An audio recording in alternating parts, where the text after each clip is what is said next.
Bu Nina, kata-katanya dong buat anak muda Indramayu. Oh ya, alhamdulillah ya. Pokoknya anak muda Indramayu kita tidak boleh tertinggal dari kabupaten lainnya. Karena Indramayu ini sedang bangkit, Indramayu itu luar biasa. Apalagi pastinya nih Indramayu adalah salah satu penyangga ibu kota. Lur, ajak kelalen. Pilih nomor 2. Pak Luki Hakim. Yes, menang. Luki Hakim, the best Bupati Indramayu. Luki Hakim, kita warga masyarakat Desa Amis khususnya pribadinya kita dedongan kanggo Kang Luki coke menang dari Bupati. Salam nomor loro. Ya Allah, berilah kekuatan untuk Mas Luki.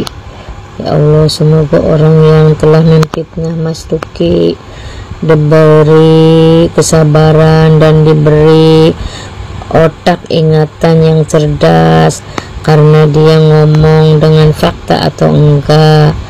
Ya Allah, semoga diparingi Mas Luki tanggal 27 dapat coblosan yang banyak sehingga Mas Luki jadi nomor 1 di Indramayu, jadi Bupati Indramayu. Biarkan sekarang orang merendahkan Mas Luki, orang membenci Mas Luki, mencaci maki Mas Luki, segala macam cobaan, apa orang melumpuhkan Mas Luki, orang memporak-porandakan Mas Luki, semoga bisa Saya teman anaknya Dai Bahtiar. Woi, saya teman anaknya Dai Bahtiar. Oke, tenang. Iya, pertama saya memang teman anaknya Dai Bahtiar. Kedua, saya dikecewakan oleh anaknya Dai Bahtiar, namanya Ibu Nina Agustina Bahtiar. Saya sengaja mengambil gambar di sini ingin mengingatkan kepada Ibu Nina bahwa kita dulu pada sekitar bulan Agustus 2020 Ibu bersama saya makan di dalam sana sambil saya mengajukan draft kerjasama berkaitan dengan pencalonan Ibu sebagai Bupati Indramayu.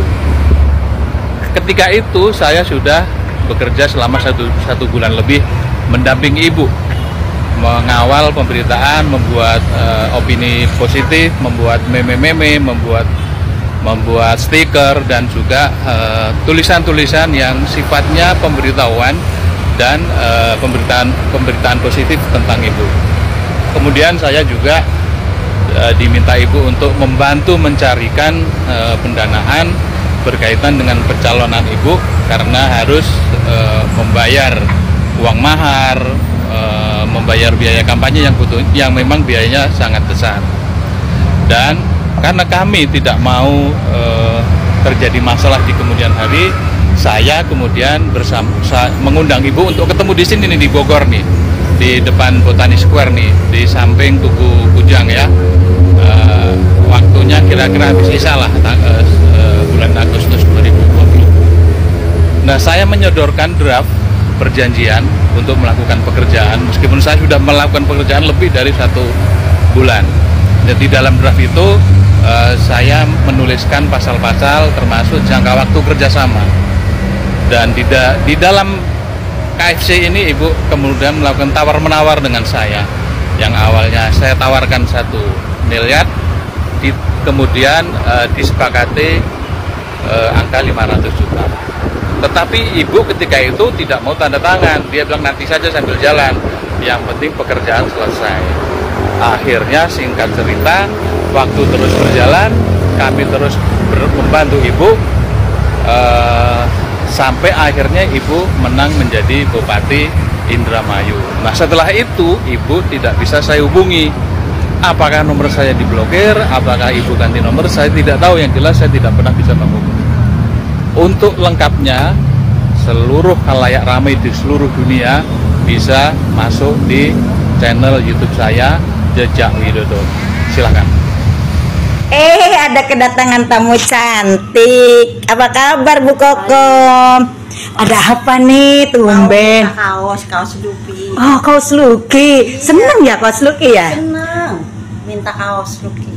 Emangnya pilih nomor berapa? 2. Masa?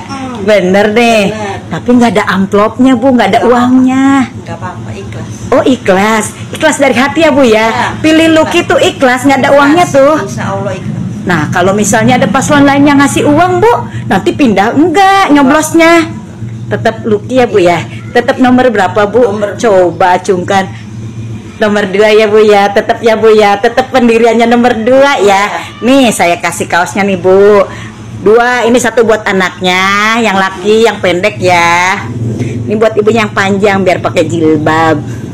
Alhamdulillah, untung masih ada stok. Kasih kaos Lucky. Seneng ya Bu ya? Senang. Dipakai ya Bu ya? Ya, dipakai.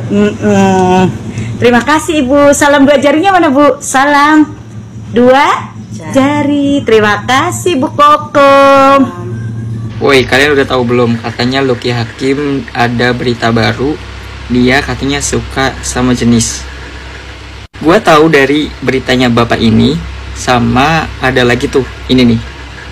Gak tahu ini bener apa enggak ya. Cuman ya katanya apa namanya, masa tenang gitu, masa tenang pemilu. Tapi kok ada yang panas nih, ketar-ketir menurut gua nih ya Pak ya. Katanya apa ya, kata si bapak kan nggak mau ngebuka masalah privasi atau ini itu gitu. Tapi dengan bapak speak up ini aja, ini udah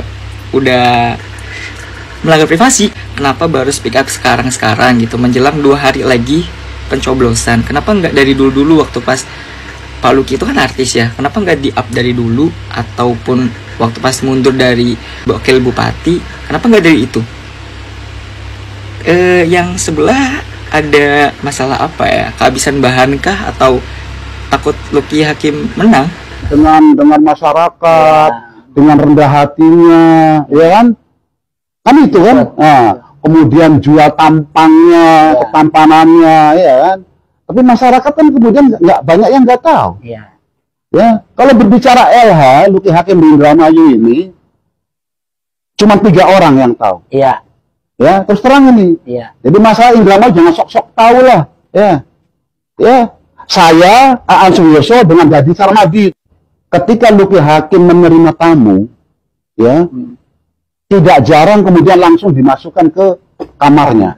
Bukan diterimanya di ruang tamu. Silakan. Iya ya, jamu cowok.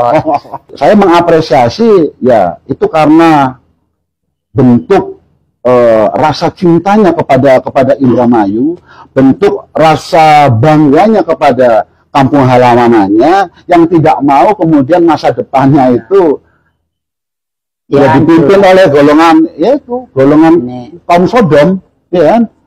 Ya, saya tidak memaksa masyarakat Indramayu percaya dengan apa yang kukatakan. Ya. Tetapi selanjutnya persoalan ini berarti masyarakat Indramayu dengan Tuhan. Urusannya dengan Tuhan. Ya. Nah, oleh karena itu sebagai closing statement saya, ya, saya sampaikan, ini bukan lagi persoalan masalah pilkada lagi. Ini masalah akidah.